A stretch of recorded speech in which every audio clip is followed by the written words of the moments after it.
Bonjour à toutes et à tous, je suis ravi de vous accueillir pour cette première du Partner Club Show. Mon nom est Hervé Chiknagy et je serai votre hôte pendant toute la durée de cette émission. Nous allons parler de Windows Server 2019 et avant de parler de Windows Server 2019, il est important d'évoquer la fin du support de Windows Server 2008 et 2008 R2 qui a eu lieu le 14 janvier 2020. Vous le savez, après cette fin de support, vos clients peuvent être exposés à des risques de sécurité, à des problèmes de conformité et tout ce qui concerne les normes RGPD, et enfin des innovations manquées, puisque vous le savez, de nombreuses innovations ont été apportées à Windows Server 2019. Ce que je vous propose tout de suite, afin de comprendre Windows Server 2019, c'est de regarder cette vidéo. C'est parti! Comment allier innovation et croissance lorsque nos systèmes informatiques reposent sur des plateformes obsolètes? Les défis et innovations modernes ont besoin de solutions qui s'adaptent aux exigences actuelles.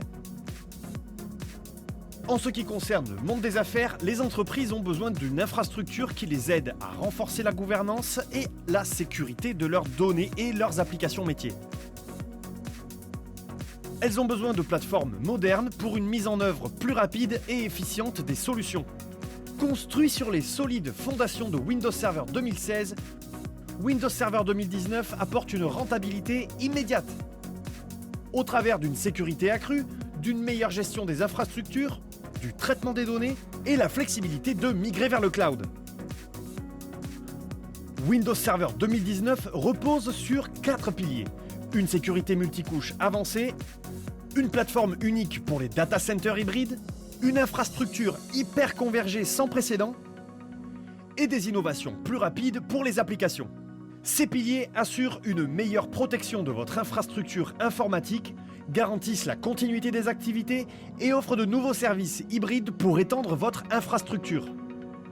Vous pouvez aussi facilement créer des applications cloud et moderniser les applications traditionnelles en utilisant des conteneurs et des microservices. Windows Server 2019 intègre aussi Windows Admin Center et offre la vue d'ensemble des informations système pour aider à mieux gérer votre infrastructure informatique. Windows Server 2019 réduit également les coûts d'exploitation en résolvant les problèmes serveurs de manière proactive. Pourquoi attendre? Préparez votre entreprise pour le futur, passez à Windows Server 2019 aujourd'hui. Vous l'avez compris, les avantages et bénéfices de Windows Server 2019 sont nombreux. Jetons un coup d'œil tout de suite aux différentes éditions de Windows Server 2019. Nous allons commencer par Essential. Essential est idéal pour les entreprises ayant des besoins informatiques basiques. Équipé de 25 CAL utilisateurs ou 50 CAL devices, c'est véritablement la solution prête à l'emploi pour les TPE et PME. Windows Server 2019 Standard offre par contre 2 instances de virtualisation et est parfaite pour les entreprises désirant investir dans des infrastructures un peu plus complexes. Enfin, Windows Server Data Center offre la solution la plus complète pour Windows Server 2019, des machines virtuelles illimitées et un nombre de fonctionnalités qui permettent de répondre à toutes les exigences des entreprises en termes d'infrastructures, aussi bien on-prem que sur le cloud. En ce qui concerne les CAL, il est important d'associer les CAL à chaque vente de serveur. Il existe des CAL utilisateurs pour tous les utilisateurs de l'entreprise, des CAL appareils pour tous les appareils de votre entreprise, photocopieurs, imprimantes, postes mutualisés, et enfin des CAL RDS pour tous les accès à distance. N'oubliez surtout pas d'associer vos CAL à chaque vente de serveur. Cela vous permettra de générer du revenu supplémentaire, mais surtout de délivrer une solution complète à vos clients. Un petit tips à ce sujet, si vous avez du mal à évaluer le nombre de CAL nécessaires pour votre client, vous pouvez tout simplement regarder le nombre de licences Office. En général, le nombre de licences Office est tout à fait en corrélation avec le nombre de CAL RDS utilisateurs. Conduire une voiture sans permis? C'est un peu comme accéder à Windows Server sans une licence d'accès client, ou CAL. La licence d'accès client donne aux utilisateurs et aux appareils le droit d'accéder légalement à un serveur Windows. Indépendamment de la version de votre serveur, vous devriez toujours acheter vos CAL en même temps que votre licence Windows Server. Il existe 3 types de CAL. Des cales par utilisateur, par appareil et additionnel. Les cales par utilisateur sont idéales pour les entreprises avec des employés nécessitant un accès à distance au réseau de l'entreprise en utilisant plusieurs appareils. Elles sont obligatoires. Les cales par appareil sont les plus adaptées aux entreprises avec plusieurs utilisateurs partageant le même poste. La troisième licence d'accès client est additionnelle. Elles sont requises pour des fonctionnalités serveurs avancées. Elles sont idéales pour les entreprises où les utilisateurs ont besoin d'accéder à des programmes et le bureau à distance. Les cales peuvent vous aider à maximiser votre investissement sur le serveur et à améliorer la productivité de votre entreprise. Avec les cales, assurez la conformité de votre entreprise. Faites le bon choix.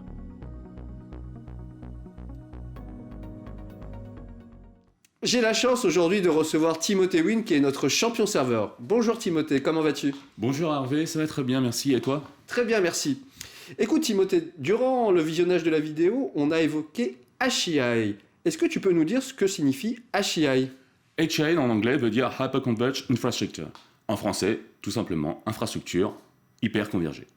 Très bien. Et dans ce cas, qu'est-ce que apporte HCI pour les PME aujourd'hui?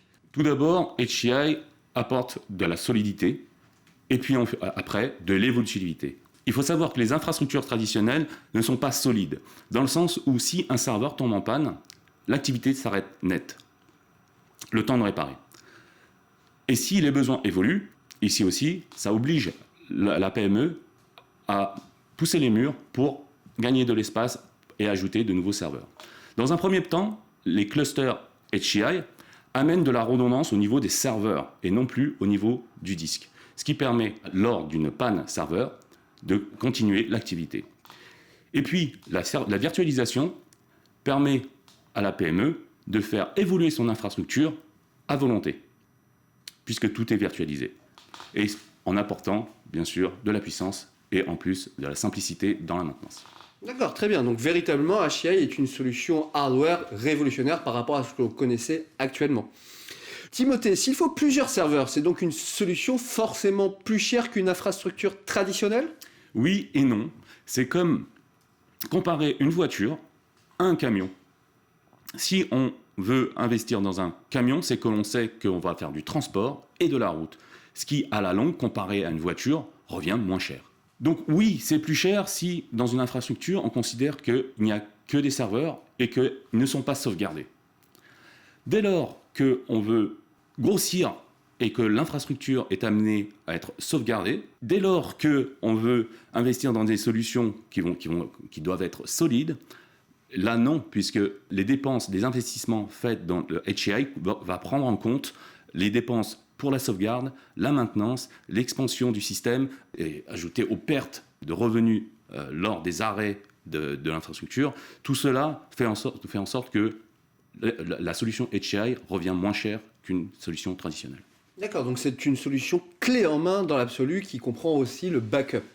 Et ça, c'est plutôt intéressant pour les PME. Et justement, que gagne une PME à consommer des services hybrides dans ce cas? Tout d'abord, elle y gagne du temps. Et selon les cas, elle peut aussi gagner de l'argent. Oui, parce qu'en fait, pour mettre en œuvre un service hybride par elle-même, il va falloir qu'elle investisse dans des études et qu'elle investisse aussi dans du matériel et aussi pour la réalisation. Prenons par exemple, l'exemple le plus courant, c'est le backup. Il y a beaucoup de solutions de backup, Backup Exec de Veritas, Symantec Backup, etc. Il faut bien acheter les licences pour les mettre en œuvre, les installer, donc des ressources humaines, mais il faut aussi du matériel de stockage. En interne ou sur le cloud, il faudra aussi les paramétrer. Tout cela coûte de l'argent, mais surtout du temps. Autant pour la mise en place que pour la maintenance. Le service hybride Azure nous évite tout ça, toutes ces problématiques. La seule contrainte est d'avoir une ligne Internet fibrée, une bande passante, et en quelques clics, nos serveurs sont sauvegardés sur un cloud mondial, hyper solide hyper sécurisé, 100% compliant dans plus de 150 pays dans le monde, et maintenu et supporté par l'armée d'experts de Microsoft. On est plutôt dans ce cas en de bonnes mains. On a aussi évoqué pendant cette vidéo les containers, mais est-ce que tu peux nous expliquer aussi ce qu'est un container en une phrase ?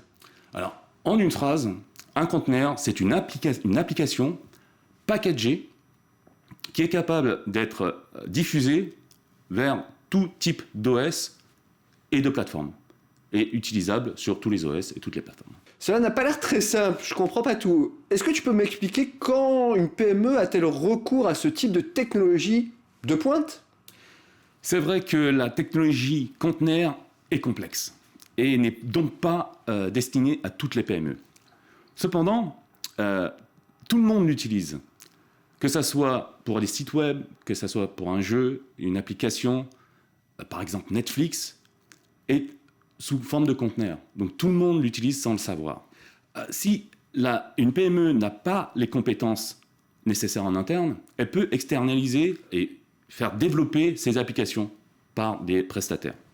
Mais il faut savoir que, quoi qu'il en soit, les conteneurs représentent l'avenir des infrastructures informatiques. Parce qu'elles simplifient, elles sécurisent le déploiement. Surtout pour des nouvelles versions, quand on a beaucoup de versionning, c'est beaucoup plus simple avec des conteneurs. Et c'est pour cela que Windows Server 2019 a intégré Docker, qui est la plateforme même de conteneurs, pour gérer les conteneurs, et Windows Admin Center pour gérer tout simplement le déploiement. Ce qui simplifie et accélère encore plus le processus de développement des applications. D'accord, très bien. Donc en fait, c'est pas si compliqué que ça. Ça amène tout simplement aux applications traditionnelles une nouvelle technologie qui permet justement de mieux développer des applications, de mieux les manager et de mieux assurer leur maintenance. Tout à fait. Très bien. Est-ce que du coup, cela est cher à mettre en place ? Non, justement, cela ne coûte rien du tout, puisqu'avec une version de Windows Server 2019 standard ou data center, les conteneurs sont compris. La seule différence, c'est que entre data center et standard, c'est le nombre de VM. Standard apporte la possibilité de virtualiser 2 conteneurs, alors que data center, pour des besoins beaucoup plus importants, permet des conteneurs illimités. Très bien, je te remercie Timothée pour l'ensemble de ces réponses sur les différentes technologies de Windows Server 2019. On n'a pas eu l'occasion de parler de Windows Administration Center. Est-ce qu'en un mot, tu peux nous en parler ? Alors Windows Admin Center, c'est une petite pépite que nous a sorti Microsoft cette dernière année avec Windows Server 2019 et qui est tout simplement la console d'administration par excellence et représentée sous forme de application web, donc accessible de partout dans le monde. On peut administrer aujourd'hui notre infrastructure d'où qu'on soit, via un service web. Donc que cela soit sur une infrastructure on-prem et dans le cloud ? Windows Admin Center est capable d'attaquer des serveurs locaux et de connecter justement notre infrastructure locale vers le cloud Azure. Et avec un compte Azure, on est donc capable d'administrer et les serveurs locaux et les serveurs virtualisés et les conteneurs virtualisés sur Azure. Donc on peut tout contrôler à partir de Windows Admin Center. Je vous propose de répondre à cette question en taguant le QR code qui est juste là. Est-ce que vous connaissiez Windows Administration Center ? Je vous laisse répondre à cette question. Timothée, on a abordé plusieurs choses autour de Windows Server 2019, mais aujourd'hui, en cette période un peu difficile, à ton avis, quelle est la recette facile pour les PME pour justement effectuer ce qu'on appelle le télétravail qui est tant à la mode aujourd'hui ? Eh bien, pour télétravailler, il y a le matériel qu'on doit posséder à la maison pour se connecter au matériel que l'entreprise doit mettre à disposition pour les employés. D'accord. Donc, si on regarde le matériel indispensable pour travailler déjà à la maison, il faut bien évidemment une ligne Internet haut débit de préférence, un ordinateur fixe ou portable, tablette ou smartphone, peu importe le device, des logiciels de communication qui permettent de faire du chat, de la visio, de la messagerie, de centraliser des fichiers. Et enfin, un accès aux applications métiers.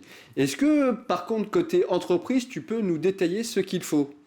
Donc, du côté entreprise, on a déjà le principal outil, c'est le partage de fichiers, qui doit être sécurisé et accessible de l'extérieur. Après, nous avons des applications métiers qui doivent être eux aussi être accessibles de l'extérieur et de façon sécurisée, bien sûr. Et après, il y a le mail. La messagerie peut être ou sur le cloud ou sur un serveur dans l'entreprise. On a aussi tout le système de visioconférence, une fois de plus que ça soit hébergé en local ou sur le cloud. Et pour le confort, en entreprise, il faudrait avoir une salle de réunion avec un système de visioconférence. Tout à fait. D'ailleurs, n'hésitez pas à suivre notre prochaine émission sur Microsoft Teams Rooms où on abordera effectivement ce sujet. En ce qui concerne les multiples façons de télétravailler, est-ce que tu peux nous en dire un peu plus ? En fait, il n'y a que 5 façons de télétravailler. La première, c'est le VPN, le plus répandu. Après, les services et les applications de collaboration, les services cloud qu'on appelle SaaS pour Software as a Service ou PaaS pour les plateformes as a Service, comme par exemple les plateformes de développement mutualisées. Après, on a aussi le système de prise de contrôle du PC à distance, qui nous permettent de prendre à distance notre PC au travail, comme si on était à l'agence ou devant notre bureau professionnel. Bien sûr, il y a les partages de ressources, comme je vous disais, partager des ressources de l'entreprise via Internet, quoi. Voilà. Et dernièrement, nous avons les applications métiers. Et là aussi, on va s'appuyer sur des software as a service, les SaaS, ou des plateformes as a service, mais que l'on héberge nous-mêmes, soit sur les serveurs locaux ou sur les serveurs cloudés. Très bien. Et en termes d'infrastructure, alors ce schéma est peut-être un peu compliqué, mais est-ce que tu peux nous le résumer en quelques lignes ? En fait, c'est très simple, c'est une architecture en tripartite. Vous avez votre infrastructure chez vous, à domicile, ou d'où vous voulez. Et bien sûr, on a la solution cloud et les solutions hébergées au sein de l'entreprise, dans les locaux de l'entreprise. Il n'y a que ces 3 possibilités-là, et l'infrastructure est très simple, puisqu'il faut connecter l'infrastructure de chez vous à celle de l'entreprise et au cloud. Merci Timothée. Maintenant, regardons les solutions Microsoft pour le télétravail, avec véritablement un axe autour des solutions et produits Microsoft. Alors, lorsque l'on est à domicile, bien évidemment, Windows 10 Pro, c'est la base. Microsoft 365, qui comprend Outlook, Teams, Office, Microsoft 365 ou Office 2019 d'ailleurs. Un navigateur, Edge de préférence, on prêche pour notre paroisse. Et enfin, tous les outils qui permettent le Remote Desktop Protocol. RDP, anciennement Terminal Services. Donc du coup, côté entreprise, qu'est-ce qu'il nous faut, Tim ? En entreprise, on va se baser sur du Windows Server 2019 pour les services. Et pour administrer tout ça, on va utiliser Windows Admin Center. Pour contrôler les machines à distance, on a le Remote Desktop, donc le RDS, ou les Remote Apps, qui fait partie du même service. Pour les VPN, on va se baser sur le RAS, le Remote Access Services, le Direct Access, les branch cache pour faire du proxy, et bien sûr le dossier de travail pour mettre à disposition des dossiers du serveur synchronisés sur nos PC personnels. Pour les outils de collaboration, on va s'appuyer sur du Exchange 2019 pour la messagerie, mais sur les serveurs locaux. Avec Exchange aussi si on veut, et du côté cloud, on va s'appuyer sur du Microsoft 365. Pour la virtualisation, on a le VDI. VDI qui veut dire Virtual Desktop Infrastructure. C'est en fait une infrastructure composée que de machines virtuelles dédiées à la prise en main à distance. On va aussi s'appuyer sur la technologie conteneur pour créer des applications plus rapidement. Et bien sûr, on va s'appuyer sur des machines virtuelles via Hyper-V. Pour la visioconférence et le chat, c'est la même solution. Office 365 Teams. Par confort, on peut aussi avoir un Microsoft Teams Rooms pour des salles de réunion équipées. Donc dans ce cas, quand on regarde ce schéma, tu nous as parlé tout à l'heure des différents moyens d'accéder à distance. Lorsqu'on regarde le schéma plutôt sous un œil Microsofty, est-ce que tu peux nous détailler un peu les différents éléments qui s'y trouvent ? Donc pour reclasser tous les outils Microsoft dans les 5 catégories, on va partir du réseau privé virtuel, donc du VPN, et on va utiliser donc, le Direct Access et le RASS. Pour les outils de collaboration, on connaît tous Office 365 pour le cloud public. Microsoft 365. Microsoft 365, excusez-moi maintenant. Et on a aussi donc la version Teams Online pour les vidéoconférences. Et on a aussi les outils de collaboration SharePoint Online qui permet de travailler, c'est de la bureautique en ligne, tout simplement, de façon collaborative. Après, pour le contrôle à distance, c'est tout simplement RDS, qui comprend, donc, comme je le disais, Remote Apps, qui permet de mettre en ligne des applications métiers via le Remote Desktop. On partage les ressources avec les dossiers de travail et OneDrive, qui est le service cloud public, et aussi SharePoint. Et concernant les applications métiers, on a une multitude de logiciels Microsoft, comme IIS pour créer des services web, Exchange Server pour la messagerie, SharePoint pour la collaboration et le partage de fichiers, Dynamics pour les CRM, SQL Server pour les bases de données, Containers pour les développeurs, et bien sûr aussi tous les Remote Apps, une fois de plus, etc. etc. Merci beaucoup Tim pour cette session dédiée au télétravail. Je te remercie. Est-ce que tu as un dernier mot à ajouter ? Et en fait, si on remarque bien, Windows Server 2019 se trouve dans toutes les parties de notre infrastructure, que ce soit pour la sécurité chez nous, que ce soit en entreprise pour tous les services qu'offre l'entreprise, ou que ce soit même sur le cloud, puisqu'on peut créer des machines virtuelles Windows Server 2019 pour mettre en ligne sur le cloud des services Microsoft. Parfait. Merci pour cette précision, Timothée. Je te remercie encore une fois d'avoir été présent aujourd'hui en respectant bien évidemment les consignes de sécurité. Et je te dis à très bientôt. Au revoir, Timothée. Merci, au revoir. J'espère que ces informations autour de Windows Server 2019 vous ont été précieuses. Bien évidemment, il existe encore beaucoup de technologies à découvrir autour de Windows Server 2019. Ce que je vous propose, c'est tout simplement de se retrouver sur le Partner Club afin de retrouver l'ensemble des assets et contenus disponibles sur cette nouvelle licence de Windows Server 2019. Et puis, en attendant, ce que je vous engage à faire, chers amis revendeurs, c'est bien évidemment identifier vos clients sous Windows Server 2008 et 2008 R2, voire sur des versions antérieures.